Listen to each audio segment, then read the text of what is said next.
আরেকটা পরিমাণের দিক দেখেন, আল্লাহ রাসূল সাল্লাল্লাহু আলাইহি ওয়াসাল্লাম বলছেন আফযালুয যিকরি লা ইলাহা ইল্লাল্লাহ, উত্তম জিকির হলো লা ইলাহা ইল্লাল্লাহ, পরিমাণটা লা ইলাহা ইল্লাল্লাহ। যদি আপনি পরিমাণ কমিয়ে ফেলেন, এটা হলো রাসূল সাল্লাল্লাহু আলাইহি ওয়াসাল্লামের একটা পদ্ধতি, পরিমাণ কমানো যাবে না। দেখেন আমাদের সমাজে পরিমাণ কমানোর মাধ্যমে কেমন রকমারি জিকির আবিষ্কার হয়েছে। কেউ বলতেছে লা ইলাহা লা ইলাহা লা ইলাহার জিকির কেউ কেউ করতেছে। দেখবেন অনেক সময় মাহফিলের মধ্যে দেখা যায় বক্তা জিকির করায়, চা খাওয়ার সময়ও জিকির লাগে, দেখি লা ইলাহা, ও এই পর্যন্ত উচ্চারণ করে দিয়ে চায়ে চুমুক দেয়, ও কিন্তু কমপ্লিট করলো না।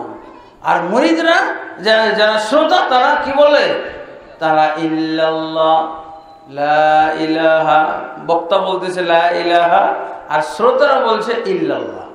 শুনেছেন এরকম? বেদাতি মাহফিলে এগুলো হয়। তাহলে দেখবেন যে বক্তাও কাফের হয়ে গেল, শ্রোতারাও কাফের। লা ইলাহা এটা কমিউনিস্ট কালেমা, কোনো আল্লাহ নাই, ও তো এই পর্যন্তই বলছে, এরপরে চা খাইল, কোনো আল্লাহ নাই। আর যারা শ্রোতা তারা কি বলছে, ইল্লাল্লাহ, আল্লাহ বাদে, আল্লাহ বাদে সবকিছু আছে, আল্লাহ ব্যতীত, আল্লাহ ব্যতীত, আল্লাহ ব্যতীত। কোন কোন পীরের তো আবার ইয়ে আছে, জিকিরের তরিকাই আছে, ইল্লাল্লাহ ইল্লাল্লাহ ইল্লাল্লাহ ইল্লাল্লাহ। পরিমাণটা কি হলো? আল্লাহ রাসূল সাল্লাল্লাহু আলাইহি ওয়াসাল্লাম উত্তম জিকির লা ইলাহা ইল্লাল্লাহ পূর্ণ অংশ, আর এরা কমিয়ে ফেললো ইল্লাল্লাহ ইল্লাল্লাহ। এটা কি উত্তম জিকির হবে? রাসূলেরটা না এটা উত্তম জিকির? এটা কি উত্তম জিকির হবে নাকি? এটা কি হবে? এটা বেদাতি জিকির। পরিমাণ কমিয়ে ফেলার কারণে এটা বেদাতি জিকির, কুফরি জিকির, এটা হলো কুফরি জিকির। আর এরা কি করে জানেন, বেদাতের পক্ষে কখনো দলিল থাকে না। কি থাকে? আগেই তো বলেছেন, যদি, যেহেতু, সেহেতু, অতএব, সুতরাং, তাহলে, এগুলো ব্যবহার করে। কি করে জানেন? একটা বক্তাকে শুনলাম, এই বক্তাটার নাম হলো অলিপুরি, আমি একে বলি অলি পূজারি। কি ইল্লাল্লাহ জিকির উনি প্রমাণ করেছেন কি দিয়ে জানেন? আল্লাহ রসুলের একটা ঘাসের হাদিস দিয়ে, ঘাসের হাদিস দিয়ে কি চালাইছে? ইল্লাল্লাহ জিকির জায়েজ করছে। ঘাসের হাদিস কি সহিহ বুখারী? মানে তাজ্জব হয়, বেদাতীদের কারবার দেখে হাস্যকর অবস্থা।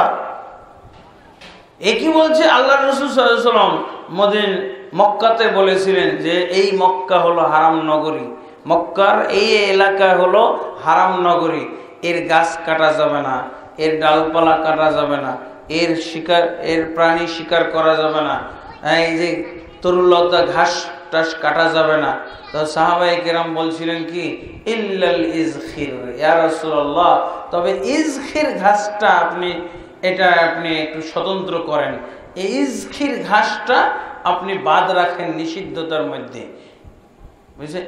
আল্লাহ রাসূল যে বললেন, সাহাবীদের বললেন ইল্লাল ইজখির, তো ইল্লাল ইজখির মানে একটা ঘাস দিয়ে ইল্লাল্লাহ জিকির, মানে তাজ্জব, পাগলের প্রলাপ। ইন্না লিল্লাহি ওয়া ইন্না ইলাইহি রাজিউন। বেদাতি কত নমুনার হয়ে থাকে, লা হাওলা ওয়ালা কুওয়াতা। যেহেতু ইল্লাল ইজখির জায়েজ, সেহেতু ইল্লাল্লাহ জিকির জায়েজ। এই বেটা ভণ্ড কোথাকার, তুই এইভাবে কেন বলতে পারলি না? যেহেতু আল্লাহ রাসূল ইল্লাল্লাহ জিকির করেছে সেহেতু জায়েজ, এটা বলতে পারলি না কেন? ঘাস দিয়ে তুই জিকির জায়েজ করবি? দেখছেন অজ্ঞদের কারবার, দেখেছেন? এরা হলো রাসূলের পদ্ধতির অজ্ঞ, এরা হলো রাসূল সাল্লাল্লাহু আলাইহি ওয়াসাল্লামের সুন্নাহ জানার ক্ষেত্রে অজ্ঞ, 100% অজ্ঞ। ওদের কোনো সম্ভাবনাই নাই, শিক্ষা থাকার কোনো সম্ভাবনাই নাই। এরাকে অশিক্ষিত বলাই যায় না। এদের দ্বারা ইসলাম টুকরা টুকরা হয়েছে। এরা দেখছেন, এর কি বলা হয়? গোজামিল। কিসের ইল্লাল ইজকির দিয়ে ইল্লাল্লাহ যে এইবার বল, কোন সাহাবী, কোন লেগা সাহাবী, কোন কারা সাহাবী ইল্লাল্লাহ জিকির করেছে? দেখা, তুই এটা দেখা। আল্লাহ রাসূল কখনো করেছে ইল্লাল্লাহ জিকির করেছে? এটা দেখা। ইল্লাল ইজকির দিয়ে কি চাই? ইল্লাল ইজকির দিয়ে হলো, দেখছেন বেদাতীদের মুখোশ উন্মোচিত হচ্ছে, কত খোঁড়া অজুহাত, কত ল্যাংড়া দলিল এদের। এগুলো এদের কখনো দলিল থাকে না, এদের কি থাকে? যেহেতু সেহেতু থাকে। যেহেতু ইল্লাল ইজকির জায়েজ আছে, সেহেতু ইল্লাল্লাহ জিকির জায়েজ আছে। হলো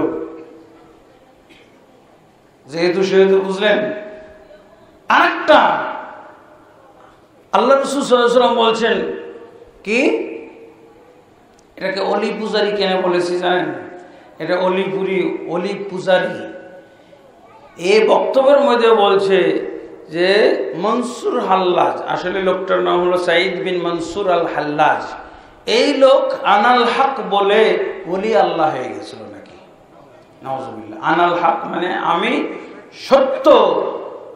আল হক আল্লাহর একটা নাম না, আব্দুল হক নাম রাখা হয় না? তো ওই মনসুর হাল্লাজ বলেছিল আনাল হক, এই জন্য নাকি সে ওলি আল্লাহ হয়ে গেছিল। এ যদি ওলি আল্লাহ হয়ে যায় থাকে, তাহলে এই ব্যক্তিকে যারা ওলি আল্লাহ, যতজন ওলি আল্লাহ বিশ্বাস করবে তারা সবাই কাফের, মুরতাদ। ইসলামী রাষ্ট্র হলে তার একমাত্র শাস্তি হলো মৃত্যুদণ্ড। এই অলি পূজারী মৃত্যুদণ্ডের আসামি একজন ঘুরে বেড়াচ্ছে। ইসলামী রাষ্ট্র, সহি আকীদার রাষ্ট্র সমাজ নাই বলে এরা ঘুরে বেড়াচ্ছে নিরাপদে, অন্যথায় এদের একমাত্র শাস্তি ছিল ফাঁসিতে ঝুলিয়ে অথবা তলোয়ার দিয়ে দ্বিখণ্ডিত করে এদেরকে হত্যা করার বিধান।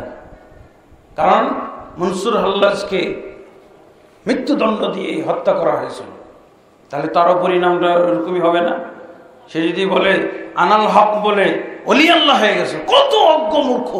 আর এরা উল্টা আবার অজ্ঞ কি সুন্নাপন্থীদেরকে অজ্ঞ বলে থাকে। লা হাওলা ওয়ালা কুওয়াতা ইল্লা বিল্লাহ। বুঝেছেন তো ইল্লাল্লাহ জিকির জায়েজ কেন?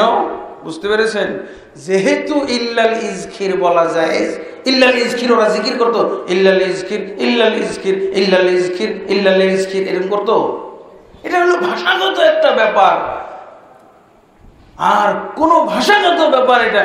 এটা হলো জিকির, হলো শরিয়া, জিকির হলো রাসূল সাল্লাল্লাহু আলাইহি ওয়াসাল্লামের সুন্নাহ ভিত্তিক হবে। তুই দেখা পারলে যে ইল্লাল্লাহ কোন সাহাবী, রাসূল সাল্লাল্লাহু আলাইহি ওয়াসাল্লাম তো দূরের কথা, কোন কানা ল্যাংড়া সাহাবীও জিকির করেছে ইল্লাল্লাহ বলে। তোর তো সবচেয়ে বড় ওলি আল্লাহ এগুলো জিকির করে, বড় আলেম, বড় পীর এটা জিকির করে। তুই দেখা একজন কানা ল্যাংড়া সাহাবীকে,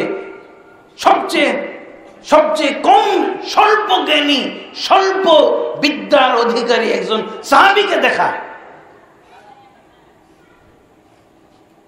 কত জঘন্য! দলিলটা শুনলেই তো একজন মানুষ বুঝে ফেলবে এই লোকটা মূর্খ, সুন্নাতে মূর্খ। এমনি তো জ্ঞান পাপী বলা হয় না এক শ্রেণীর লোককে। কিভাবে মনসুর হাল্লাজ ওলি আল্লাহ হয়ে গেল, অথচ মনসুর হাল্লাজকে মৃত্যুদণ্ড দেওয়া হয়েছিল এই কথা বলার কারণে? এই ইতিহাস জানলো না কেন? আর কি ফিরাউন আনা রব্বুকুম আলা বলার কারণে উনি নাকি কাফের হয়ে গেল, আর এদিকে মনসুর হাল্লাজ আনাল হক বলে ওলি আল্লাহ হয়ে গেছে। কে বললো ওকে ওলি আল্লাহ হয়ে গেছে? কোন দলিলের ভিত্তিতে ওলি আল্লাহ হতে পারে? কোন দলিল আছে?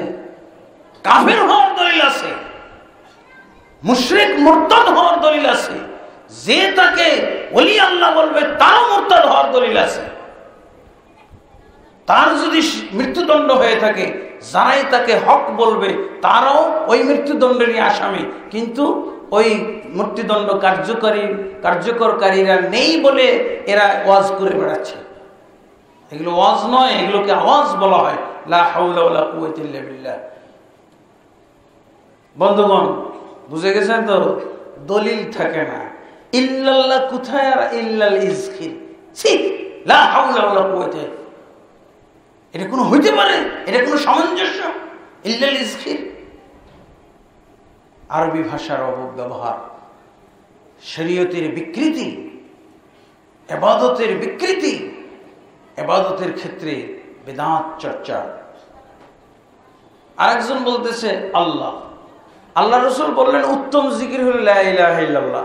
এই পুরো পরিমাণটা, কালেমার পরিমাণটা কি? লা ইলাহা ইল্লাল্লাহ, এটা হলো সবচেয়ে সংক্ষিপ্ত কালেমা। লা ইলাহা ইল্লাল্লাহ মুহাম্মাদুর রাসূলুল্লাহ, আশহাদু আল্লা ইলাহা ইল্লাল্লাহ ওয়া আন্না মুহাম্মাদুর রাসূলুল্লাহ, লা ইলাহা ইল্লাল্লাহ ওয়াহদাহু লা শারীকা লাহু ইত্যাদি। প্রায় 20 রকম ভাষা আছে, 20-এর উপরে ভাষা আছে কালেমার। তার ভিতরে এগুলো হলো প্রসিদ্ধ। রাসূলুল্লাহ সাল্লাল্লাহু আলাইহি ওয়াসাল্লাম যেই পরিমাণ নির্ধারণ করে দিয়েছেন, এই পরিমাণ কমানো যাবে না, বাড়ানো যাবে না। এই জন্য তো সাহাবী কি বলেছিলেন, লা আযীদু আলা হাযা ওয়া লা আনকুস।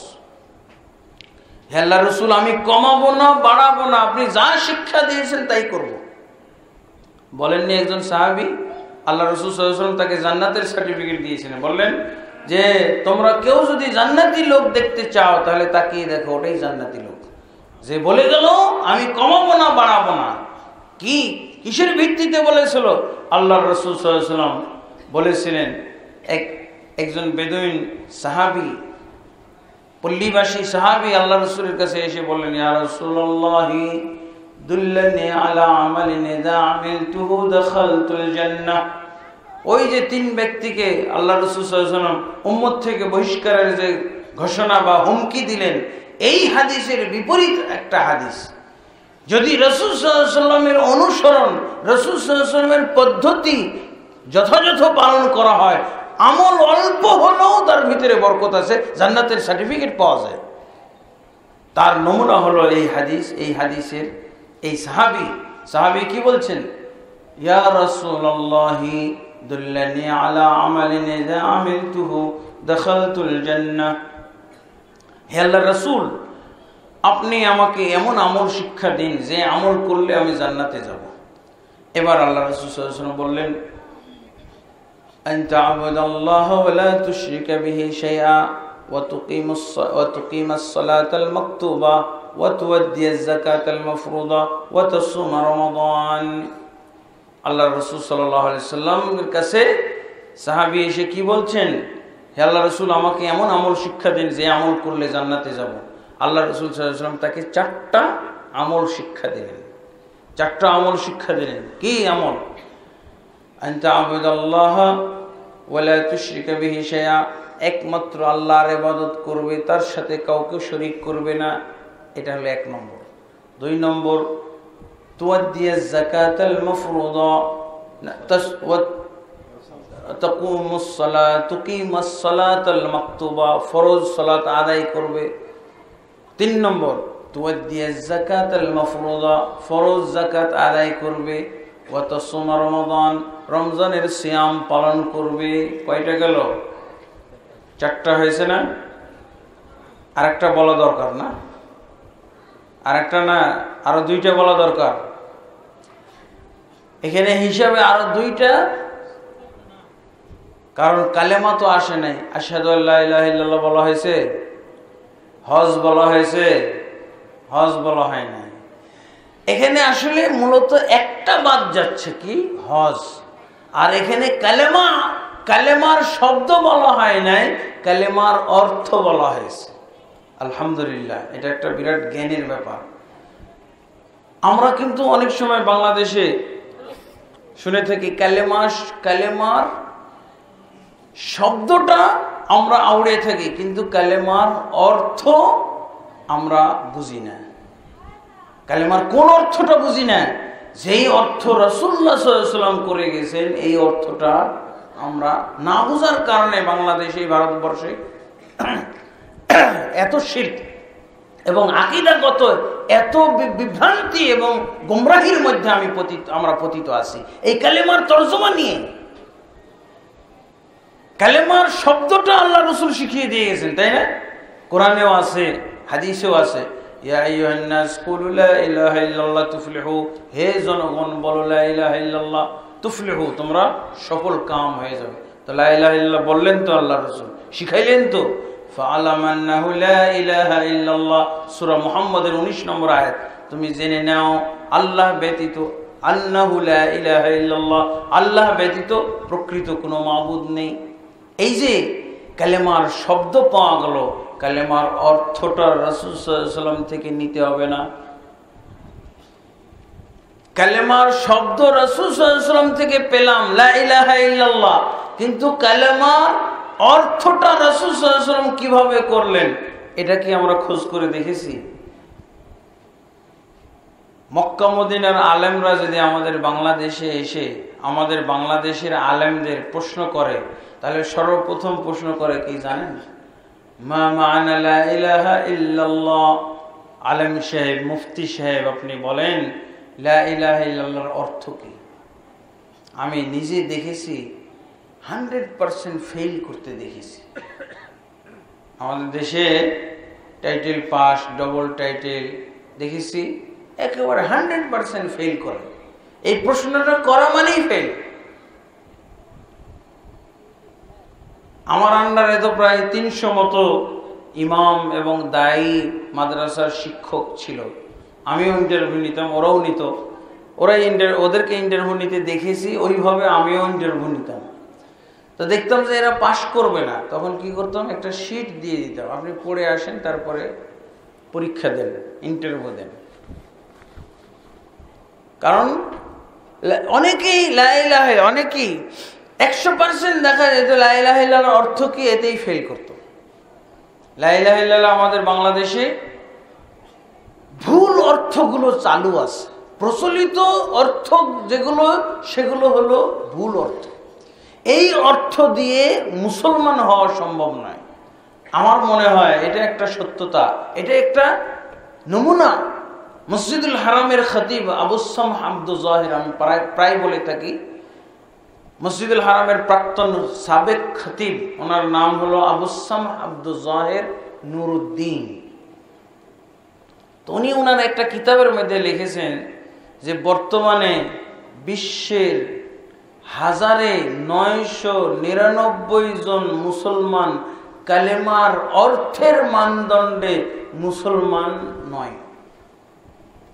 1000-এ 1 জন হয় কিনা সন্দেহ আছে, এরকম একটা মারাত্মক কথা বলেছে। আমি এই কথাটা থেকে আমাদের বাংলাদেশে দেখলাম কালেমার অর্থ নিয়ে যদি যাচাই করা যায়, তাই এরকম একটা ফলাফল চলে আসতেছে। নাউজুবিল্লাহ। আচ্ছা, আপনাদের সাধারণ জ্ঞান থেকে জবাব দেন, কালেমার শব্দ দিয়ে কেউ মুসলমান হবে না অর্থ দিয়ে মুসলমান হবে? শব্দ দিয়ে তো মুসলমান হওয়ার কোনো সুযোগ নেই, আছে? আর শব্দ আমল করাও তো সম্ভব না। শব্দ কি আমল করা যায় না অর্থ আমল করা যায়? আচ্ছা, আমি যদি আপনাদেরকে ওয়ান টেস্ট একটা শব্দ দেই যে আমল করেন, যে আপনাদেরকে আমি 5 মিনিট সময় দিলাম বা 1 ঘন্টা সময় দিলাম, আমার জন্য আপনারা একটা জিনিস নিয়ে এসেন, এটা ধরেন সেজনজাল। আমি বললাম যে একটা সেজনজাল আমাকে আপনারা এনে দেন। প্রত্যেক বাড়িতে বাড়িতে কিন্তু সেজনজাল আছে, কিন্তু কেউ এনে দিতে পারবেন? যতক্ষণ আমি অর্থ না করে দেব, আমল করতে পারবেন? আমি যে একটা আদেশ দিলাম বা অনুরোধ করলাম আপনাদেরকে যে আপনারা আমাকে একটা সেজনজাল এনে দেন, সবাই তো উঠে গেলেন, ফিরে এসে কি বলবেন? সবাই না, পাননি। কেন পাননি? আগে তো বুঝতে হবে সেজনজাল অর্থ কি, সেজনজাল কাকে বলে, কি অর্থ। না বুঝলে আপনি আমল করতে পারবেন? লাভ তো নাই। এরকম কালেমার আগে বুঝতে হবে, তারপরে আমল করতে হবে। এই জন্য সাহাবী ওসামা বিন যায়েদ একজন কাফের কালেমা পাঠ করেছিল, তাও হত্যা করেছিল। হত্যা করে না? সহিহ বুখারীর মধ্যে হাদিস আছে, সহিহ বুখারীর হাদিস আছে যে যুদ্ধ চলাকালে, যুদ্ধের মাঠে ওসামা বিন যায়েদ রাদিয়াল্লাহু আনহু এক কাফেরের উপরে তলোয়ার উঠিয়েছেন। সেই কাফের চট করে সে উচ্চারণ করে ফেলেছে লা ইলাহা ইল্লাল্লাহ, আশহাদু আল্লা ইলাহা ইল্লাল্লাহ। তারপর ওসামা বিন যায়েদ তাকে হত্যা করে ফেলেছে। আল্লাহ রাসূল সাল্লাল্লাহু আলাইহি ওয়াসাল্লাম তাকে ডাকাইলেন। ডাকানোর পর সে আত্মপক্ষ সমর্থন করলেন, বলছে ইয়া রাসূলুল্লাহ কালা যালিকা ইত্তিকান মিন সাইফি। আল্লাহ রাসূল এই অর্থ বুঝে কালেমা পড়ে নাই, এ উচ্চারণ করেছে কালেমা, আমার তলোয়ার থেকে বাঁচার কালেমা। এটা তলোয়ার থেকে বাঁচার জন্য এই কালেমা পড়েছে, এ কিন্তু কালেমা বাস্তবায়নের জন্য পড়ে নাই, কালেমা অর্থ বুঝে পড়ে নাই। সাহাবী কি বুঝলেন? কিন্তু সাহাবী তো আল্লাহ রসুলের কাছ থেকে জ্ঞান নিয়েছেন, তাই না? সাহাবী আল্লাহ রসুলের কাছ থেকে জ্ঞান পাওয়া, জ্ঞান তো সব পেয়ে বসে নাই, সব জ্ঞান তো আর আহরণ করে নাই, জ্ঞান তো এখনো বাকি আছে। কিন্তু যতটুকু জ্ঞান অর্জন করেছিল এই পর্যন্ত ওসামা, তাতে তিনি এটাই বুঝেছেন যে কালেমার শব্দ পাঠ করে কেউ মুসলমান হতে পারে না। আর এই লোক যেহেতু তলোয়ার উঠানোর পর কালেমা পড়েছে, এটা তার মুসলমান হওয়ার কালেমা না, এটা শুধু শাব্দিক কালেমা, এটা তলোয়ার থেকে বাঁচার কালেমা। অতএব তাকে রেহাই দেয় নাই, মেরে ফেলেছে। কিন্তু আল্লাহ রাসূল সাল্লাল্লাহু আলাইহি ওয়াসাল্লাম ওসামার ইলমি গ্যাপ পূর্ণ করে দিয়েছেন, বলে ওসামা সে অস্থায়ী মুসলমান হতে পারে, কালেমার শব্দ দিয়ে ক্ষণস্থায়ী হঠাৎ মুসলমান হতে পারে। তাকে তুমি এবার রিমান্ডে নিয়ে জিজ্ঞেস করো সে কি অর্থ বুঝে পড়েছে কিনা, যদি না পড়ে থাকে তাকে অর্থ শিখাও, সে অর্থ মানছে কিনা, স্বীকার করছে কিনা, এই সুযোগগুলো দিতে হইতো তাকে। এটা ঠিক যে কালেমার শব্দ দিয়ে মুসলমান হয় না, কিন্তু শব্দ দিয়ে অস্থায়ী মুসলমান হয়, কিছুক্ষণের জন্য মুসলমান হয়। রিমান্ডে নিয়ে নিশ্চিত হতে হবে যে এ কি শব্দ উচ্চারণ করেছে নাকি অর্থ বুঝে সে কালেমা পাঠ করেছে, এটা তাকে তদন্ত সাপেক্ষে প্রমাণ করতে হতো। তারপর আল্লাহ রাসূল সাল্লাল্লাহু আলাইহি ওয়াসাল্লাম হাল্লা শাকাকতা কালবাহু, তুমি কি তার অন্তর ফেড়ে দেখেছিলে, সে অন্তর থেকে বলেছিল কিনা। আল্লাহ রাসূল সাল্লাল্লাহু আলাইহি ওয়াসাল্লাম এরপর তাকে কিছু শাসালেন এবং রাসূলুল্লাহ সাল্লাল্লাহু আলাইহি ওয়াসাল্লাম তাকে কিছু ভৎসনা করলেন, বকাবকি করলেন। তাতে উনি খুব আফসোস করলেন, খুব নিজেকে খাটো মনে করলেন। তিনি বললেন যে আজকের এই ঘটনার আগে যদি আমি মুসলমান না হতাম, এই ঘটনার পরে মুসলমান হতাম, কারণ আল্লাহ রাসূল সাল্লাল্লাহু আলাইহি ওয়াসাল্লাম এত করে আমাকে এই ঘটনার জন্য শাসালেন। তো বন্ধুগণ, এখানে কিন্তু কালেমার শব্দ দিয়ে ক্ষণস্থায়ী মুসলমান হওয়া যায়, চিরজীবন কিন্তু কালেমা দিয়ে মুসলমান, শব্দ দিয়ে মুসলমান হওয়া সম্ভব নয়। অর্থ শিখতে হবে, শর্ত শিখতে হবে, মর্ম জানতে হবে, ফরজ জানতে হবে, তার কালেমার বিনষ্টকারী বিষয়গুলো কি এগুলো তাকে জানতে হবে। তা দেখেন, এই জন্য আমরা কালেমার জ্ঞানের মধ্যেই দুই ধরনের ফলাফল এসে যেতে পারে। কেউ কালেমা দিয়ে কাফের হইতে পারে, আর কেউ কালেমা দিয়ে মুসলমান হতে পারে। আল্লাহ রাসূল সাল্লাল্লাহু আলাইহি ওয়াসাল্লাম, দেখেন এই হাদিসটার ভিতরে 4টা কথা আছে। এর মধ্যে প্রথমটা হলো কালেমার শব্দ নয়, অর্থ। আল্লাহ রাসূল সাল্লাল্লাহু আলাইহি ওয়াসাল্লাম বুনিয়াল ইসলামু আলা খামসিন, ইসলামের ভিত্তি 5টি জিনিসের উপর। এর মধ্যে আল্লাহ রাসূল কালেমার শব্দটা সর্বপ্রথম উল্লেখ করেছেন, কিন্তু এই হাদিসে কালেমার অর্থ উল্লেখ করেছেন 1 নম্বরে। কালেমার শব্দ আনেননি, আশহাদু আল্লা ইলাহা ইল্লাল্লাহ ওয়া আন্না মুহাম্মাদার রাসূলুল্লাহ, এটা নিয়ে আসেননি। কি বলেছেন? আনতা আবুদাল্লাহ ওয়া লা তুশরিকা বিহি শাইআ, একমাত্র আল্লাহর ইবাদত করবে, তার সাথে কাউকে শরীক করবে না, এটা হলো কালেমার অর্থ। তারপরে সালাত কায়েম করবে, যাকাত আদায় করবে, ফরজ সিয়াম পালন করবে, 4টা আমল। দেখলেন আল্লাহ রাসূল সাল্লাল্লাহু আলাইহি ওয়াসাল্লাম আজকে 4টা আমল বললেন। এমন এক সময় ছিল যখন আল্লাহ রাসূল সাল্লাল্লাহু আলাইহি ওয়াসাল্লাম একটা আমলের কথাই বলতেন। কি বলতেন? মান ক্বালা লা ইলাহা ইল্লাল্লাহ দাখালাল জান্নাহ, যে লা ইলাহা ইল্লাল্লাহ পড়বে সেই জান্নাতে যাবে। মান শাহিদা লা ইলাহা ইল্লাল্লাহ দাখালাল জান্নাহ, যে সাক্ষ্য দিবে লা ইলাহা ইল্লাল্লাহ সে জান্নাতে যাবে। মান কানা আখিরু কালামিহি লা ইলাহা ইল্লাল্লাহ দাখালাল জান্নাহ, যার শেষ কথা হবে লা ইলাহা ইল্লাল্লাহ সে জান্নাতে যাবে। এগুলো বলতেন না? নামাজ নাই, যাকাত নাই, সিয়াম নাই, একটাই বলতেন। কিন্তু আজকে তো 4টা পর্যন্ত বলেছেন, একটা বাকি আছে। আর আগে কি করতেন? একটাই বলতেন, লা ইলাহা পড়লে জান্নাতে যাবে। এই হাদিসগুলো যদি কেউ এরকম ভাবে বুঝে যে লা ইলাহা পড়লে যেহেতু জান্নাতে যাওয়া যায়, তাহলে নামাজ লাগবে না, যাকাত লাগবে না, সিয়াম লাগবে না, হজ উমরা লাগবে না, এই বুঝ যার ভিতরে আছে, ওই ব্যক্তি কালেমা দিয়ে আবার কাফের হয়ে গেল। যেহেতু কালেমা পড়লেই জান্নাতে যাওয়া যায়, তাহলে আর নামাজ পড়বো কেন? তাহলে যাকাত দেব কেন? তাহলে সিয়াম পালন করব কেন? তাহলে হজ উমরা কেন? যারা এরকম কথা বলবে তারা আবার কালেমার মাধ্যমে কাফের হয়ে গেল। আমরা কি বলেছিলাম? রাসূলুল্লাহ সাল্লাল্লাহু আলাইহি ওয়াসাল্লামের পদ্ধতির মধ্যে আছে সংখ্যা এবং পরিমাণ। যে পরিমাণ, যে সংখ্যা আল্লাহ রসুল উল্লেখ করে দিয়েছেন, এই সংখ্যা কম্পালসারি হয়ে যায়। এই সংখ্যাটা কি হয়ে যায়? কম্পালসারি, বাধ্যতামূলক। ইসলামে আল্লাহ রসুল সাল্লাল্লাহু আলাইহি ওয়াসাল্লাম ইসলাম পালন করেছেন। ইসলাম পালন পাঁচটা নিয়মের মাধ্যমে তিনি দিয়েছেন আমাদেরকে। ইসলাম পালন হবে পাঁচটা নিয়মের ভিত্তিতে: কালেমা, নামাজ, রোজা, হজ, যাকাত। এই পাঁচটাই হলো ফরজ। দুইটা হলো সামর্থ্যবান, আর্থিক সামর্থ্য যাদের আছে তাদের উপরে। আর এই পাঁচটা ফরজ শব্দের অর্থ হলো কম্পালসারি। কম্পালসারি, বান্দার কম্পালসারি পালন করলেই তো, পালন না করলেই তো ফেল ধরা হয়। বান্দার কম্পালসারি কি? যে আমরা যে ম্যাট্রিক পরীক্ষা দিই, 5 পরীক্ষা দিই, আমরা ইন্টার পরীক্ষা দিই, কম্পালসারি সাবজেক্ট আগে 10টা ছিল, তাই না? 10টা কম্পালসারি সাবজেক্ট।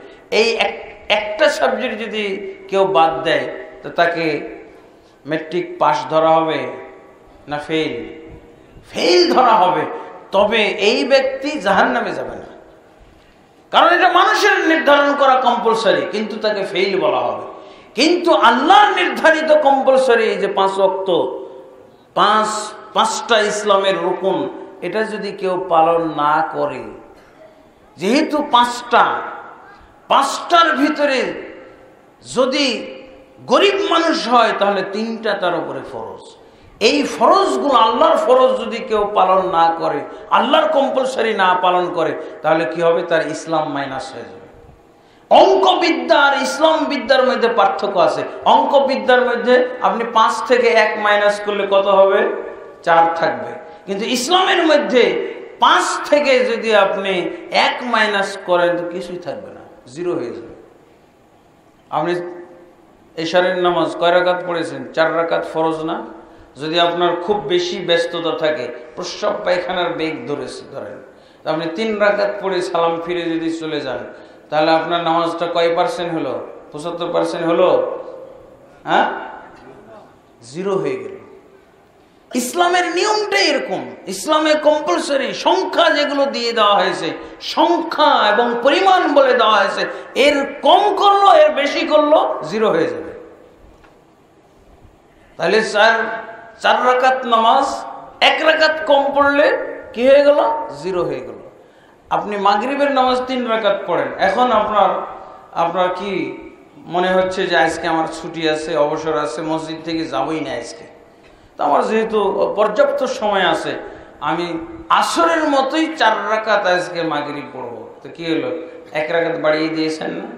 1 রাকাত বাড়িয়ে দেওয়ার ফলে কি হবে?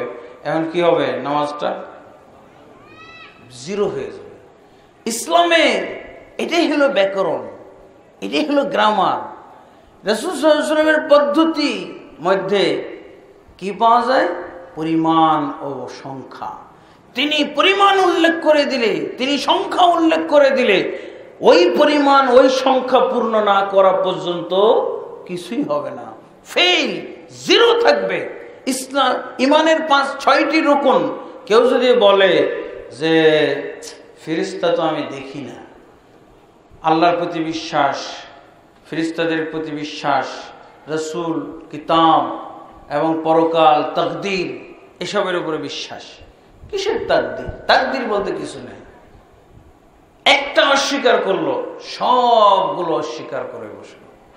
নূহ নবীর যুগে একজন নবীকে অস্বীকার করবে, সমস্ত নবীকে অস্বীকার করা হলো।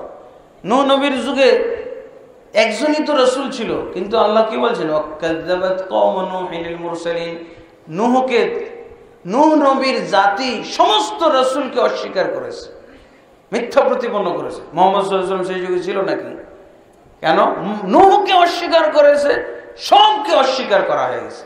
ইসলামের বিষয়টা হলো সেম সিস্টেম, অঙ্কবিদ্যার চেয়ে ব্যতিক্রম। একটা বাদ দিবেন, সব মাইনাস হয়ে যাবে। ইসলামের একটা মাইনাস হয়ে যাবে। শুধু কি আপনি মাইনাস, শুধু কি আপনার ইসলাম মাইনাস হবে? আপনিও মাইনাস হয়ে যাবে। ইসলামের ফরজ, ইসলামের কম্পালসারি, আল্লাহর কম্পালসারি কেউ যদি পালন না করে, তাহলে ওই ব্যক্তির ইসলাম মাইনাস হয়ে যাবে এবং ওই ব্যক্তিটাকেও মাইনাস করে দেওয়া হবে। কোরআনে এরকমই নিয়ম আছে। কি বলুন, আল্লাহর কম্পালসারি পাওয়ার দেখেছেন? আপনি তো মানুষের কম্পালসারি পালন না করলে, একটা সাবজেক্ট কম্পালসারি, একটা সাবজেক্ট বাদ দিয়ে দিলে ফেল হয়ে গেলেন, আর চাকরি হবে না। কিন্তু আপনার তো মৃত্যুদণ্ড হবে না, আপনার তো ইসলাম চলে গেল না। কিন্তু ইসলামের কম্পালসারি যেগুলো সংখ্যা দিয়ে বলে দেওয়া হয়েছে, একটা কমিয়ে ফেলবেন, সর্বনাশ হয়ে যাবে, আপনার ইসলাম মাইনাস হয়ে যাবে, আর আপনিও সমাজ থেকে মাইনাস হয়ে যাবেন। ইসলামের একটা কম্পালসারি যে বাদ দিয়ে দিবে, তাকে ইসলাম একেবারে মাইনাস করে ফেলার হুমকি দিয়েছে। সূরা তাওবার 5 নম্বর আয়াতে পাওয়া যায়। কিন্তু সূরা তাওবার 5 নম্বর আয়াতে কি আছে?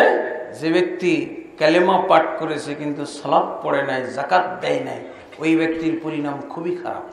আল্লাহ বলছেন, শুনেন, فَإِذَا انسَلَخَ الْأَشْهُرُ الْحُرُمُ فَاقْتُلُوا الْمُشْرِكِينَ حَيْثُ وَجَدتُّمُوهُمْ وَخُذُوهُمْ وَاحْصُرُوهُمْ وَاقْعُدُوا لَهُمْ كُلَّ مَرْصَدٍ فَإِن تَابُوا وَأَقَامُوا الصَّلَاةَ وَآتَوُا الزَّكَاةَ فَخَلُّوا سَبِيلَهُمْ। দেখেন আল্লাহ কি বলছেন, আল্লাহর কম্পালসারি না কালেমা, সালাত, যাকাত, সিয়াম, হজ। দেখেন আল্লাহ কি বলছেন, সূরা তাওবার 5 নম্বর আয়াতে বলছেন যে মাইনাস করে দেওয়া হবে। যে কালেমা পাঠ করেছে, যে ব্যক্তি কালেমা পড়ে নাই, যে ব্যক্তি সালাত আদায় করে না, যে ব্যক্তি যাকাত আদায় করে না, তাকে আল্লাহ বলছেন মাইনাস করে দাও। কি বলছেন আল্লাহ? فَإِذَا انسَلَخَ الْأَشْهُرُ الْحُرُمُ, যখন হারাম মাস অতিবাহিত হয়ে যাবে। এভাবে যদি আমরা ইসলাম না বুঝি, তাহলে কখনো ইসলাম পালন করা হবে না। আজকে এসেই আমি একজন বক্তার আফসোসমূলক ওয়াজ শুনেছি। ওয়াজ করে কি লাভ? টাকা পয়সা খরচ করে কি লাভ? মহিলারা পর্দা করে না, নামাজ পড়ে না। এই ব্যাকরণ বুঝলে, আল্লাহর বেঁধে দেওয়া কম্পালসারি বিষয়গুলো যেগুলো সংখ্যা দিয়ে বলে দেওয়া হয়েছে, ইসলামের রুকন 5টি। কয়টি? 5টি। ইসলামের ভিত্তি পিলার 5টি, ইমানের রুকন 6টি, সালাত ফরজ হলো 5 ওয়াক্ত। এগুলো সব সংখ্যা দিয়ে বলা হয়েছে না? সংখ্যা যদি কমিয়ে ফেলে, তাহলে তাকেও কমিয়ে ফেলা হবে। আল্লাহর বক্তব্য শুনেন, যে আল্লাহ এত রহমতের মালিক, সে আল্লাহ কি বলছেন? হে মুহাম্মদ সাল্লাল্লাহু আলাইহি ওয়াসাল্লামের উপর আয়াত নাজিল করেছেন কি? যখন হারাম মাস অতিবাহিত হয়ে যাবে, ফাকতুলুল মুশরিকিন, তখন তোমরা মুশরিকদেরকে হত্যা করো।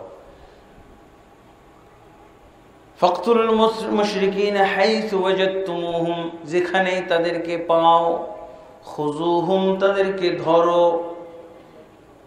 ওয়াহসুরুহুম, তাদেরকে অবরোধ করো, ওয়াকউদু লাহুম কুল্লা মারসাদ, এবং তাদের জন্য সব জায়গায় ওঁত পেতে বসে থাকো, প্রত্যেকটা ঘাতে ওঁত পেতে বসে থাকো।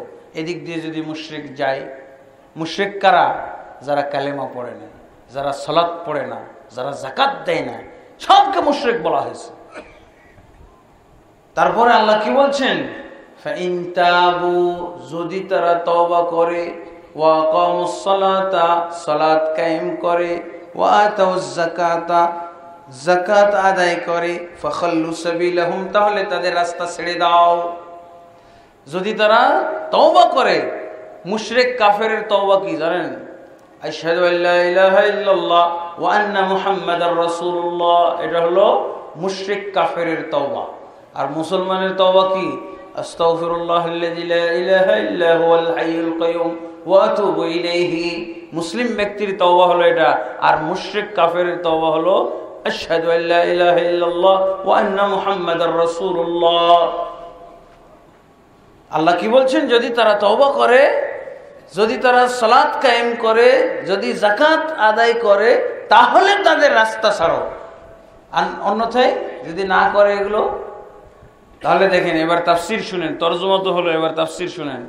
তাফসীর হলো, যদি তারা তওবা না করে, যদি তারা সালাত কায়েম না করে, যদি তারা যাকাত আদায় না করে, তাহলে তাদের রাস্তা ছেড়ে দিও না। কি করতে হবে? ওই যে আয়াতের শুরুতে বলা হয়েছে, হত্যা করো, হত্যা করো। কে বলছে হত্যা করো? আল্লাহ বলছেন। কি কারণে হত্যা করতে বলছেন? এই যে এগুলো ফরজ, সালাত আদায় করা ফরজ, যাকাত আদায় করা ফরজ। যারা এগুলো করে না তাদেরকে হত্যা করো। আমাদের দেশে কিন্তু এই কোরআনের এই আয়াতের তর্জমা নিষেধ। তর্জমা নিষেধ না? মুসলমানেরা এই কোরআনের আয়াতের তর্জমা করতে পারবে না। কারণ কি? আপনি তো মৃত্যুর পরোয়ানা দিয়ে দিলেন। মৃত্যুর পরোয়ানা আপনি কে দিতে পারেন? হুজুর মানুষ দিতে পারে? আপনি কি বলবেন? এটা আল্লাহ দিছে, আমি দিই না। আমরা অনেক সময় মৃত্যুর পরোয়ানা দিয়ে থাকি না?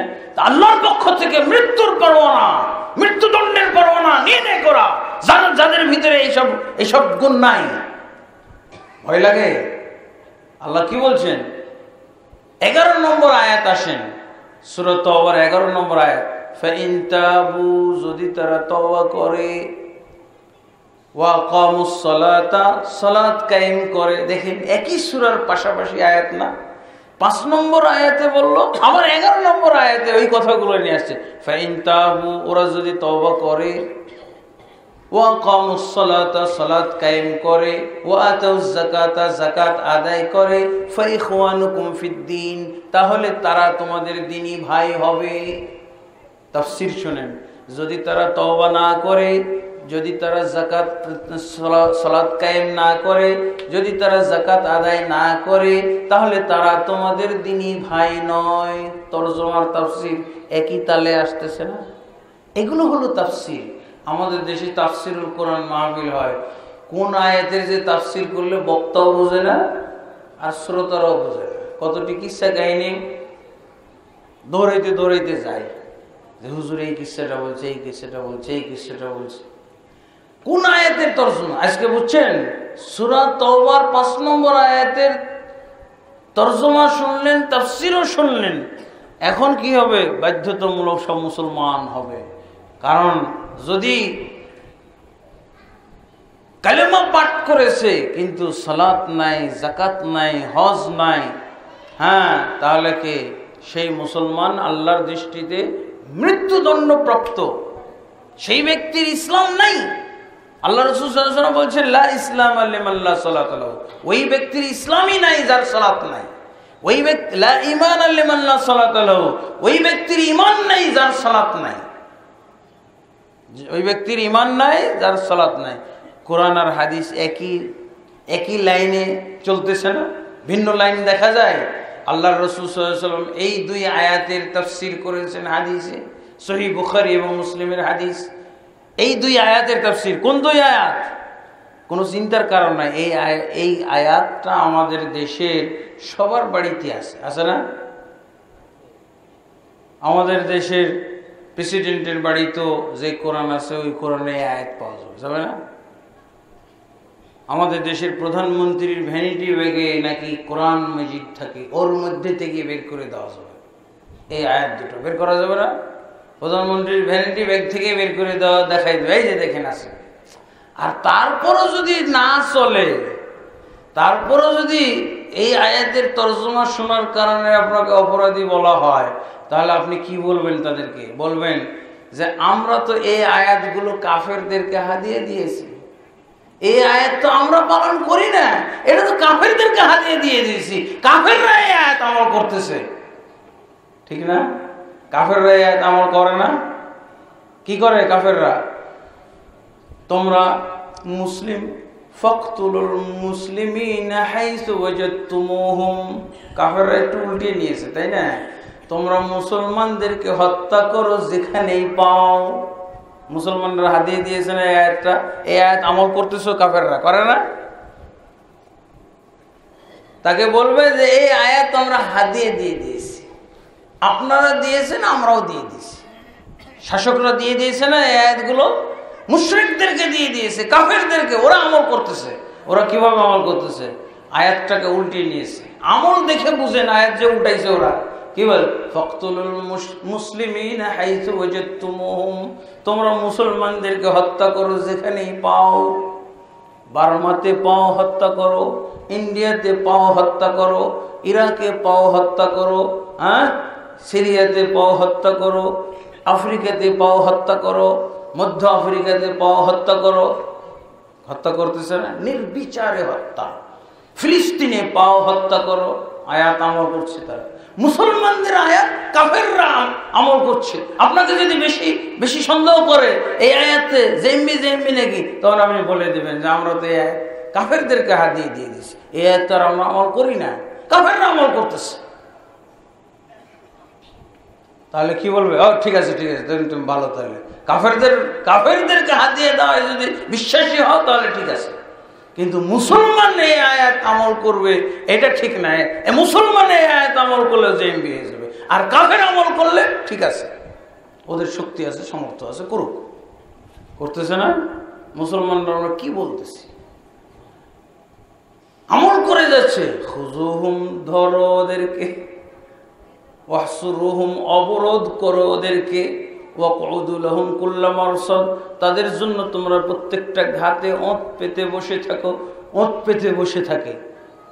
বিদেশেও যেমন আছে, যে সমস্ত দেশে যুদ্ধ চলতেছে, মুসলমানদের প্রতি নির্যাতন চলতেছে, আচ্ছা ওটা নামাজ পড়লো কেন দেখো তো, ওর দাড়ি কেন দেখা যায়, ওর পিছনে গোয়েন্দা লাগাও তো।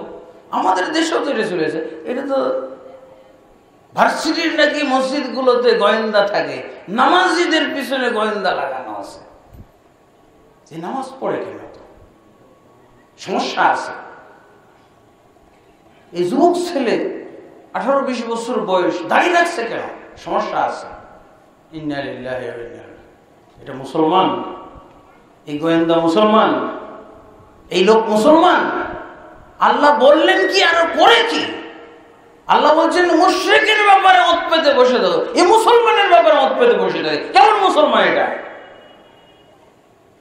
আর মুসলমান কাফেরকে এই আয়াত হাদিয়ে দিলে আবার আমি খুব সন্তুষ্ট, আর মুসলমানের জন্য এই আয়াত তেলাওয়াত করলে বিরাট ঝামেলা হয়ে যায়, সন্দেহভাজন, জঙ্গি, লা হাওলা ওয়ালা কুওয়াতা ইল্লা বিল্লাহ।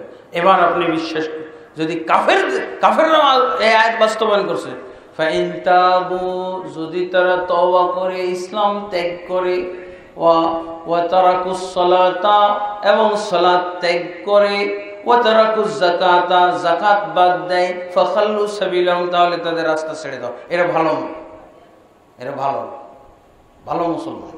এর নামাজ পড়ে না। একজনকে ধরে নিয়ে গেছে, তো ও বলতেছে আমি তো নামাজই পড়ি না। দেখেন না, আমার ক্লিন শেপ, নামাজই তো পড়ি না। এই ছেড়ে দাও, ছেড়ে দাও। তাহলে এই হলো বাস্তব। এরকম আয়াত, এভাবে আমল হয়। হাদিয়া দিয়ে কত খুশি, আর আমার চিন্তা নাই। এখন কাফেররা আমল করো, এতে বেজার না, করছে তো আমল। মুসলমানের পক্ষে আল্লাহু আকবার। আল্লাহ তাবারক ওয়া তাআলা মুসলমানদেরকে কত শক্তি সাহস দিয়েছেন, কত আল্লাহ তাবারক ওয়া তাআলা তাদেরকে উন্নত করেছেন, এই হাদিস থেকে বোঝা যায়। এবং বাস্তবে দেখা গেছে আল্লাহ রাসূলের যুগে পাক্কা মুনাফিক এক ওয়াক্ত নামাজ ছাড়ত না। এসব আয়াত শোনার পর, এসব আয়াত বাস্তবায়ন থাকার কারণে পাক্কা মুনাফিকও এক ওয়াক্ত নামাজ ছাড়ত না। দেখান আপনি দলিল কোন মুনাফিক এক ওয়াক্ত নামাজ ছাড়ত?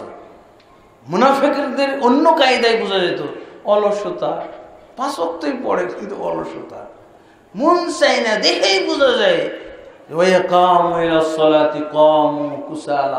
নামাজে দাঁড়াইলে অলসতার সাথে, ইচ্ছা হয় না। অথবা বিলম্বে নামাজে আসা, এই তাশাহুদে এসে কোন রকম 3 রাকাত গেছে, 1 রাকাত পাইছে, এরকম দেখে বোঝা যাইত যে এটা মুনাফিক। কিন্তু এক ওয়াক্ত নামাজ বাদ দেওয়ার মতো মুনাফিক ওই যুগে জন্ম নেয়নি, ওই যুগে ছিল না। পাক্কা মুনাফিক এক ওয়াক্ত নামাজ ছাড়ত না। কেন? এই হলো সূরা তাওবার 5 নম্বর আয়াতের কারণে, সূরা তাওবার 11 নম্বর আয়াতের কারণে। নামাজ ছেড়ে দিবে, কবরস্থানে যেতে হবে। নামাজ ছেড়ে, যাকাত ছেড়ে দিবে, কবরস্থানে যেতে হবে। আল্লাহর কম্পালসারি, আল্লাহ যে গণনা করে দিয়েছেন, রাসূল গণনা করে দিয়েছেন, এর ব্যতিক্রম করা যাবে না। ব্যতিক্রম করলে ইসলাম তার এরকম ব্যবস্থা রেখেছে। আল্লাহ রাসূল সাল্লাল্লাহু আলাইহি ওয়াসাল্লাম এই কোরআনের আয়াতের তাফসীর করেছেন সহিহ বুখারী এবং মুসলিমের হাদিসে, উমিরতু আন উকাতিলান নাসা হাত্তা ইয়াশহাদু আল্লা ইলাহা ইল্লাল্লাহ ওয়া আন্না মুহাম্মাদার রাসূলুল্লাহ ওয়া আকামুস সালাতা ওয়া আতাউজ যাকাতা ফাইযা ফাআলু যালিকা আসামু মিন্নি দিমাহুম ওয়া আমওয়ালাহুম। আল্লাহ রাসূল সাল্লাল্লাহু আলাইহি ওয়াসাল্লাম বলছেন, আমাকে আদেশ দিয়ে দেওয়া হয়েছে লোকদের সাথে যুদ্ধ করার, যতক্ষণ পর্যন্ত তারা না বলবে আশহাদু আল্লা ইলাহা ইল্লাল্লাহ ওয়া আন্না মুহাম্মাদার রাসূলুল্লাহ, অতঃপর সালাত কায়েম করবে, অতঃপর যাকাত আদায় করবে। ফাইযা ফাআলু যালিকা, যখন এই কাজগুলো তারা করবে, আসামু মিন্নি দিমাহুম ওয়া আমওয়ালাহুম, তখনই তারা আমি রহমাতুল লিল আলামিনের হাত থেকে তাদের জান এবং মালকে রক্ষা করতে সক্ষম হবে। দেখছেন কোরআনের আয়াত আর হাদিস একরকম না। রহমতের নবী উনি বলছেন যে এই কাজগুলো যারা করবে ওরা আমি মুহাম্মদের হাত থেকে তাদের জান এবং মাল রক্ষা করতে সক্ষম হবে। না হলে কি হবে? কবরস্থানে যাবে। পাক্কা মুনাফিক এক ওয়াক্ত নামাজ ছাড়তো না। এসব হাদিস শুনে, এসব কোরআনের আয়াত শুনে, এই কোরআনের আয়াত এবং হাদিসের নির্দেশনা আজকে বুঝলাম তোমরা, কিন্তু এগুলো না বুঝার কারণে বর্তমান যুগে আমাদের সমাজে কি হয়, পাক্কা এক বেনামাজি, পাক্কা আমাদের সমাজে পাক্কা ইমানদার এক ওয়াক্ত নামাজ পড়ে না। আর আল্লাহ রাসূল সাল্লাল্লাহু আলাইহি ওয়াসাল্লামের যুগে পাক্কা মুনাফিক এক ওয়াক্ত নামাজ ছাড়তো না। আর আমাদের যুগের কতগুলো পাক্কা ইমানদার এক ওয়াক্ত নামাজ পড়ে না। দেখেছেন আমাদের এলাকায় আছে, কি বলে এরা, যে অমুক বেটা 5 ওয়াক্ত নামাজ পড়লে কি হবে, দাড়ি রাখলে কি হবে, ওর তো ইমানই নেই। আর আমি নামাজ না পড়লে কি হবে, আর দাড়ি না রাখলে কি হবে, আমার ইমান আছে। কিভাবে ইমান আছে বলে না? পাক্কা ইমানদার এক ওয়াক্ত নামাজ পড়ে না। আর আল্লাহ রাসূলের যুগে পাক্কা মুনাফিক এক ওয়াক্ত নামাজ ছাড়তো না। এই ইমানদারের জন্ম হলো অজ্ঞতার বীজ থেকে। এই ইমানদারের জন্ম অজ্ঞতার বীজ থেকে। এ ফেরাউনের বংশধর, এ হলো ইবলীসের বংশধর, এ হলো মুনাফিকের বংশধর। যারা নামাজ না পড়েও ঈমান আছে দাবি করে, যারা যাকাত না দিয়ে ঈমান আছে দাবি করে, যারা আল্লাহর এই ফরজগুলো আদায় না করেও দাবি করে আমি ঈমানদার, আমি মুসলমান, এদের জন্ম হলো অজ্ঞতা থেকে। এদের বংশ হলো ইবলীস, ফিরাউন এবং মুনাফিকরা। বন্ধুগণ, আমাদেরকে বুঝতে হবে, তাহলে রাসূলুল্লাহ সাল্লাল্লাহু আলাইহি ওয়াসাল্লামের হাদিস এবং কোরআনের আয়াত একরকম হয়ে গেল না? সাহাবী দেখেন, আবু বকর রাদিয়াল্লাহু আনহু যখন খলিফা হলেন, কি হলো? একটা ফরজ তারা পালন করবে না। একটা জাতি, একটা কবিলা, তারা একটা ফরজ কি করলো? আমল করবে না, অস্বীকার করছে না। বলছে যাকাত ছিল, আল্লাহ রাসূলের যুগে প্রয়োজন ছিল, যাকাত দিয়েছি, আমরাও দিয়েছি, এবং সে সময় প্রয়োজন ছিল। এখন এই যাকাতের প্রয়োজন নাই, সবাই ধনী হয়ে গেছে, আর যাকাত দিতে হবে না। খালি আমরা নামাজ পড়বো, তাহাজ্জুদ পড়বো, কি বলে, রোজা রাখবো, হজ করব, উমরা করব, এগুলো আছে, কিন্তু যাকাত নাই।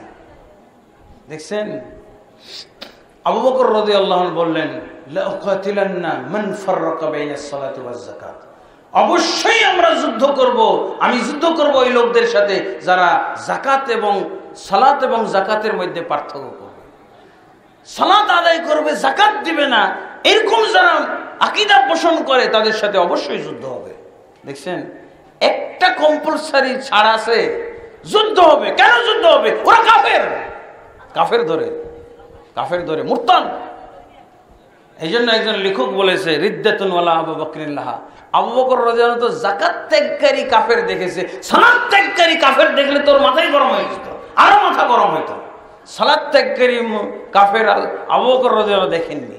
এই জন্য একজন লেখক ভারতবর্ষের, উনি বই লিখেছেন রিদ্দাতুন ওয়ালা আবু বকরিন লাহা। বর্তমান যুগে মুরতাদ আবু বকরের যুগের চেয়েও বেশি পরিমাণে এবং কঠিন মুরতাদ পাওয়া যায়, কিন্তু এদেরকে শায়েস্তাকারী আবু বকরের অভাব। বন্ধুগণ, আশা করি আপনারা বুঝতে পেরেছেন।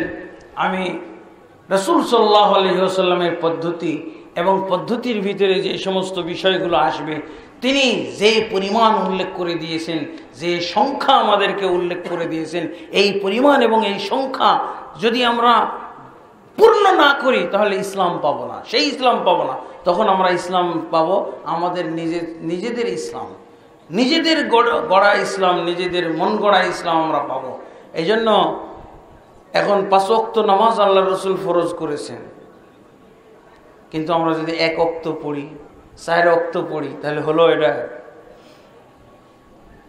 মাইনাস হয়ে যাবে। যদি 4 ওয়াক্ত কেউ পড়ে, 1 ওয়াক্ত না পড়ে, তাহলে 0 হয়ে যাবে, বেনামাজি, পাক্কা বেনামাজি।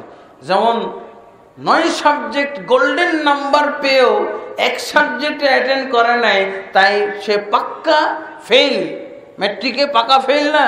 এরকম কেউ 4 ওয়াক্ত নামাজ পড়ে 1 ওয়াক্ত যদি না পড়ে থাকে, তাহলে সে নামাজে ফেল, মানে পাক্কা বেনামাজি, কোনো পার্থক্য নাই। এখন কি আপনি রাগ করে বলবেন যে হুজুর যে ওয়াজ করলো, আগে যা পড়তাম এটা আরো পড়বো না?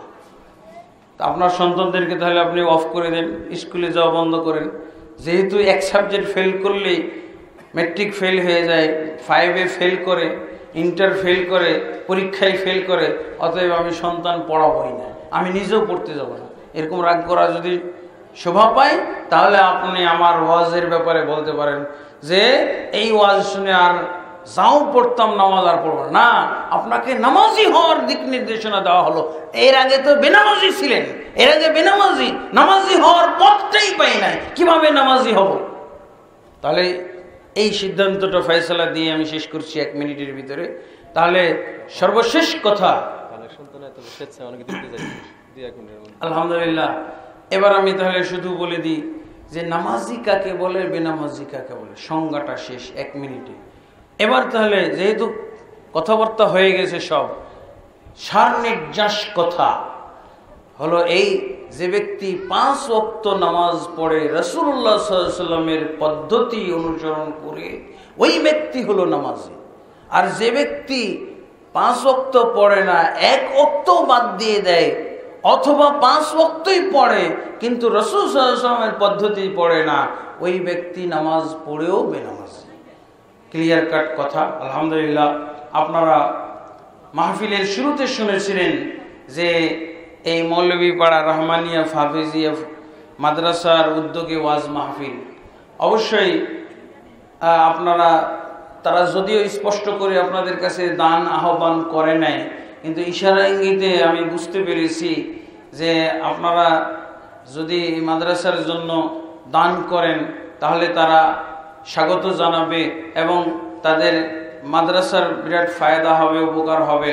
তা আপনারা যার যতটুকু সামর্থ্য আছে, এবং আরও বলছি, যারা এই মুহূর্তে পকেটে বা মানি ব্যাগে যা কিছু আপনারা টাকা পয়সা নিয়ে এসেছেন, যেই উদ্দেশ্যে নিয়ে এসে থাকেন, যেই বাজেটেরই টাকা থাক না কেন, আজকে আপনারা এই হাফিজিয়া মাদ্রাসায় দিয়ে যান।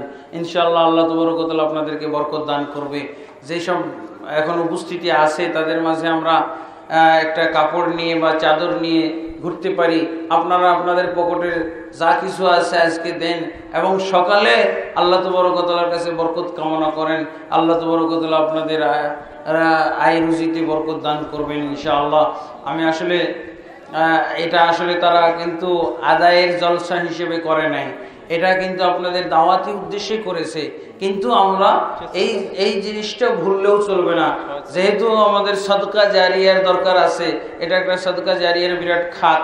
এই যে কয়েকজন ছোট ভাই ওনারা আপনাদের কাছে গেছে, আপনারা ওই সর্বোচ্চ দান করার চেষ্টা করবেন। যদিও পরে বলা হয়েছে, আমাকেও তারা এই ব্যাপারে কিছু বলেননি, আর আমি তো আদায়ের বক্তাও নই, যার জন্য আমি আপনাদের এই সুদৃষ্টি কামনা করে আমি আমার আলোচনা শেষের দিকে যাচ্ছি। اللهم اصلح لنا ديننا الذي هو عصمة امرنا، واصلح لنا دنيانا التي فيها معاشنا، واصلح لنا اخرتنا التي فيها معادنا، واجعل الحياة زيادة لنا في كل خير والموت راحة لنا من كل شر.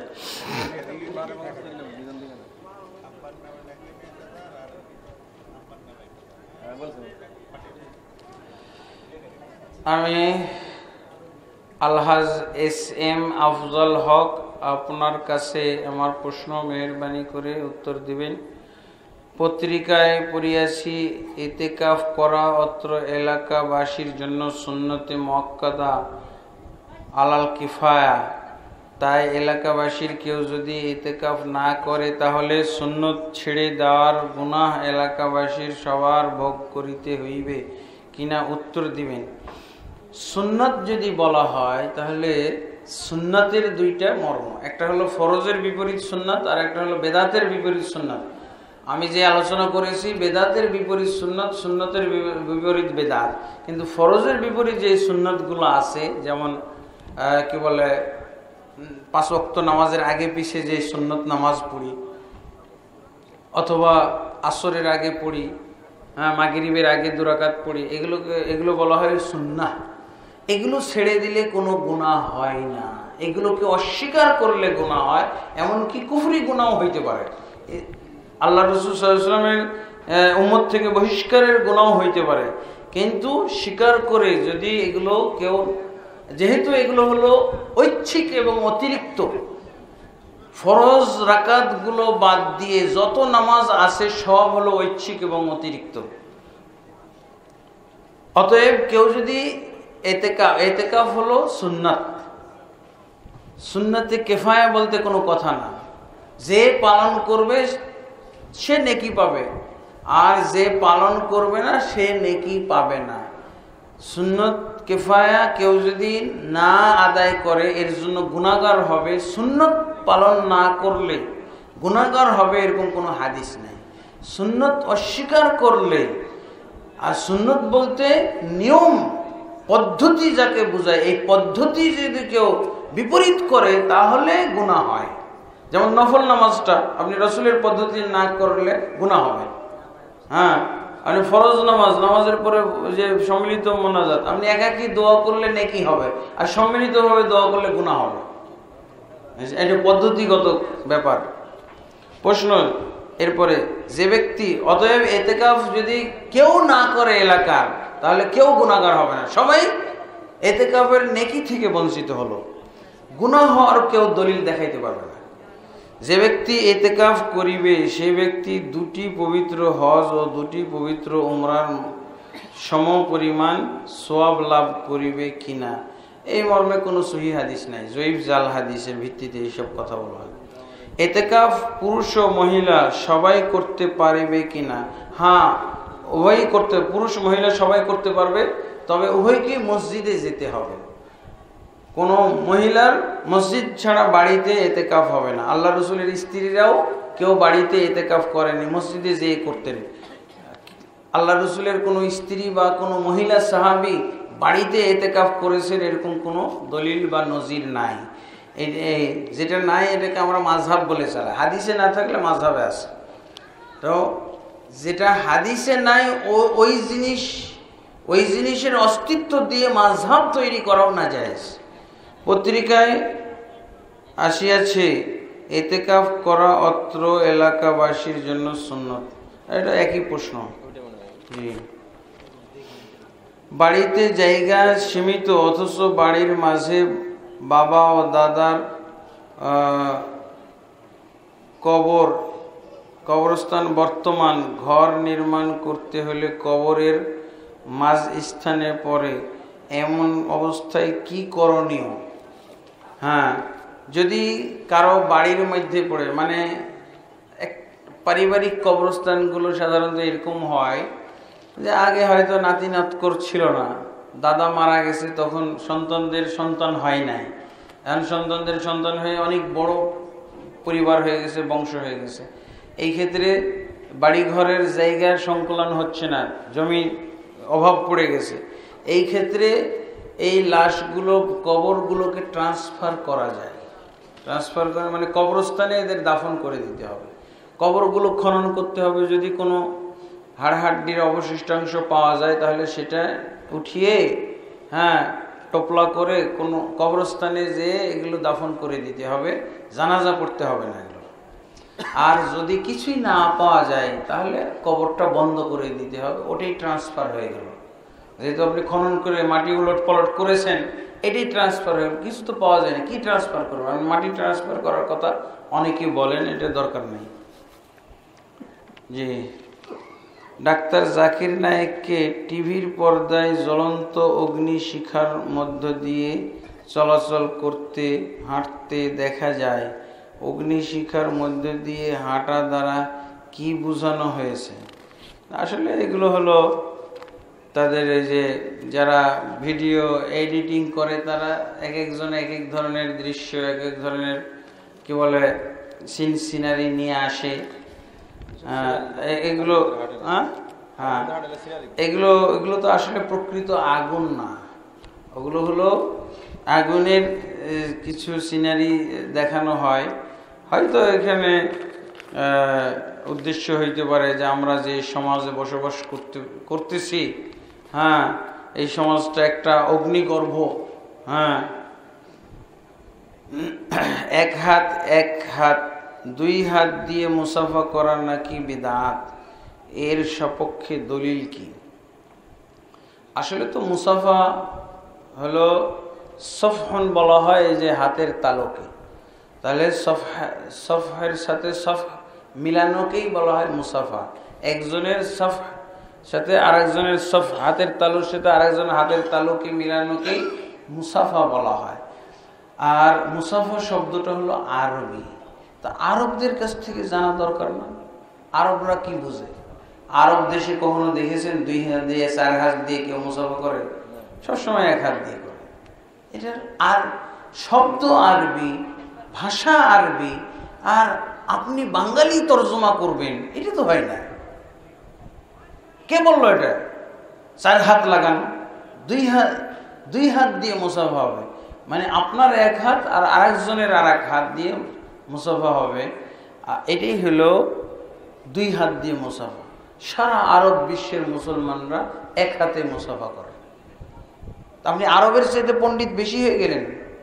আর এটাকে আসলে এটা কথা না, এটা দিয়ে মাযহাবও বানায়, একটা অর্থ, নতুন অর্থ তৈরি করে আর এটাকে মাযহাব রূপ দেয়। এটা মাযহাবি মুসাফা হয়ে গেল। আর ওটা হলো হাদিসি সুন্নতি মুসাফা, আর এটা 4 হাত লাগানো, এটা হলো মাযহাবি মুসাফা। তারপরে আপনি যেহেতু লাগাইলে এটার দলিল পাওয়া যাবে। দলিল আসলে মাযহাবের কোনো দলিল থাকে না, মাযহাবি কোনো আমলের দলিল থাকে না। কি থাকে? গোজামিল থাকে। গোজামিল, ওই যে গোজামিলের ভাষাগুলো, যেহেতু সেহেতু যদি অতএব সুতরাং তবে তাহলে, এগুলো দিয়ে তারা ওগুলোকে দলিলগুলোকে সাইজ করে মাযহাবি বানায়। বুঝেছেন? কালেমা কয়টি?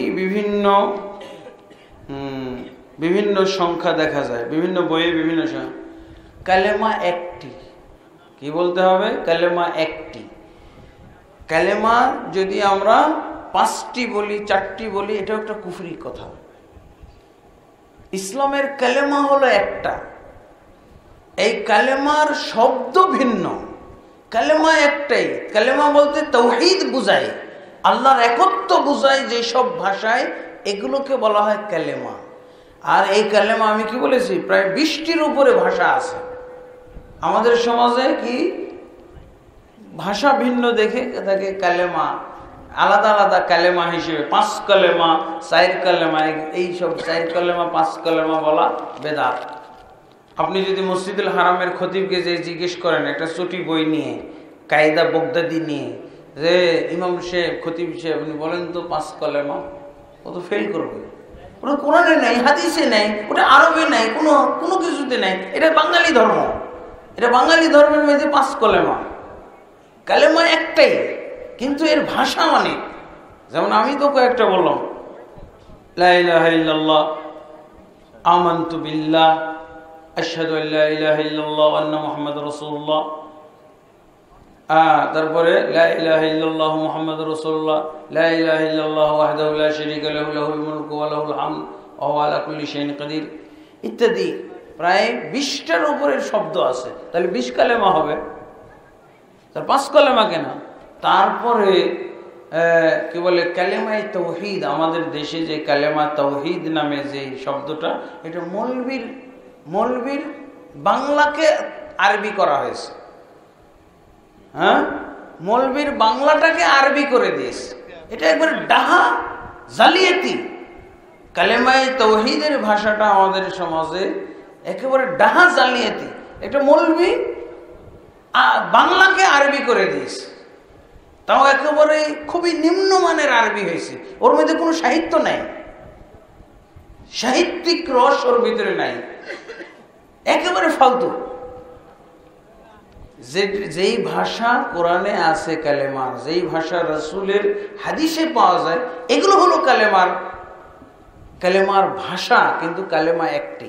এই জন্য তো আল্লাহ রাসূল সাল্লাল্লাহু আলাইহি ওয়াসাল্লাম লিতাকুনা কালিমাতুল্লাহি হিয়াল উলিয়া, যে ব্যক্তি জিহাদ করে আল্লাহর কালেমা সমুন্নত হোক, এই জন্য এখানে কি কালেমাতুল্লাহ বলা হয়েছে, আল্লাহর বাণী সমূহ।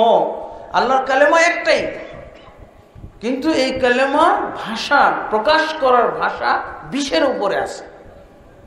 জি, কালেমার অর্থ কি? কালেমার অর্থ আল্লাহ রাসূল সাল্লাল্লাহু আলাইহি ওয়াসাল্লামের হাদিস থেকে আমরা জেনেছি। এই যে চারটা বিষয়ের মধ্যে প্রথমটাতে কি বলেছেন? কালেমার অর্থ বলেছেন আল্লাহ রাসূল, আনতা আবুদাল্লাহ ওয়া লা তুশরিকা বিহি শাইআ, একমাত্র আল্লাহর ইবাদত করবে, তার সাথে কাউকে শরীক করবে না। এটা হলো রাসূল সাল্লাল্লাহু আলাইহি ওয়াসাল্লামের অর্থ। কালেমার অর্থ হলো একমাত্র আল্লাহর ইবাদত করা, তার সাথে কাউকে শরীক না করা। জাহেলি যুগে তারা আল্লাহর ইবাদত করত, কিন্তু শরীক করত। শরীক না করে ইবাদত করা এটা মুহাম্মদ সাল্লাল্লাহু আলাইহি ওয়াসাল্লামের ধর্ম, আর শরীক সহ ইবাদত করা এটা আবু জাহেলের ধর্ম। আর একটা আমরা সরল অর্থ করতে পারি, আল্লাহ ব্যতীত প্রকৃত কোনো মাবুদ নেই। আর কালেমার ভুল অর্থগুলো হলো আল্লাহ ব্যতীত কোনো মাবুদ নাই। আমাদের সমাজে যে তর্জমাটা করা হয়, আল্লাহ ব্যতীত কোনো মাবুদ নাই, এটা হলো ভুল অর্থ। হ্যাঁ, কোনো কিছু থেকে কোনো কিছু হয় না, যা কিছু হয় সব আল্লাহ থেকে হয়, এটাও হলো ভুল অর্থ। তারপরে আরো কেউ তর্জমা করে লা মাওজুদা ইল্লাল্লাহ, আল্লাহ ব্যতীত কারো অস্তিত্ব নেই, এটাও ভুল অর্থ। লা খালিকা ইল্লাল্লাহ, আল্লাহ ব্যতীত কোনো সৃষ্টিকর্তা নেই, এটাও ভুল অর্থ। তারপরে লা হাকিমা ইল্লাল্লাহ, আল্লাহ ব্যতীত কোনো বিধানদাতা নেই, এটাও ভুল অর্থ। একমাত্র সঠিক অর্থ হলো আল্লাহ ব্যতীত প্রকৃত কোনো মাবুদ নেই। কারণ কোরআন মাজিদে পাতায় পাতায় দেখবেন আপনি দুই রকম মাবুদের কথা, বাতিল মাবুদ, হক মাবুদ। বাতিল যুগে যুগে মানুষ বাতিল মাবুদের পূজা করে এসেছে না, এই জন্য আল্লাহ তাবারক ওয়া তাআলা কোরআনের পাতায় পাতায় বাতিল মাবুদের কথা উল্লেখ করেছেন। কেন? ওই বাতিল মাবুদ গুলো হলো গুমরাহির পথ, কুফরির পথ। ওই বাতিল মাবুদ ত্যাগ করো, হক মাবুদ আল্লাহকে ধরো, এটাই হলো শিক্ষা। কিন্তু আপনি তর্জমা করছেন আল্লাহ ব্যতীত কোনো মাবুদ নাই, তার মানে কি হক মাবুদ আল্লাহ, বাতিল মাবুদ আল্লাহ, কোনো মাবুদ যেহেতু নাই। আপনি বলবেন বাতিল মাবুদ বহুত আছে, ওগুলো সব মাবুদ বাতিল, আর আল্লাহ তাবারক ওয়া তাআলা হলেন হক মাবুদ। যালিকা বিআন্নাল্লাহু ওয়াল হাক্কু ওয়া আন্না মা ইয়াদউনা মিন দুনিল বাতিল, এটা এই জন্য যে আল্লাহই হলেন হক, এবং আল্লাহকে বাদ দিয়ে তারা যা কিছুর পূজা করতেছে তা হলো, যা কিছু আহ্বান করতেছে তা বাতিল। আলহামদুলিল্লাহ, আজকের মতো প্রশ্নোত্তরও শেষ হলো। আল্লাহুম্মা আসলিহ লানা দীনানা আল্লাযী হুয়া ইসমাতু আমরিনা ওয়াসলিহ লানা দুনিয়ানা আল্লাতী ফিহা মাআশুনা ওয়াসলিহ লানা আখিরাতানা আল্লাতী ফিহা মাআদুনা ওয়াজআল আল হায়াতা জিয়াদাতান লানা ফি কুল্লি খাইর ওয়াল মাউতা রাহাতান লানা মিন কুল্লি শার। সুবহানাকাল্লাহুম্মা ওয়া বিহামদিকা আশহাদু আল লা ইলাহা ইল্লা আনতা আস্তাগফিরুকা ওয়া আতুবু ইলাইক। আসসালামু আলাইকুম ওয়া রাহমাতুল্লাহি ওয়া বারাকাতুহু।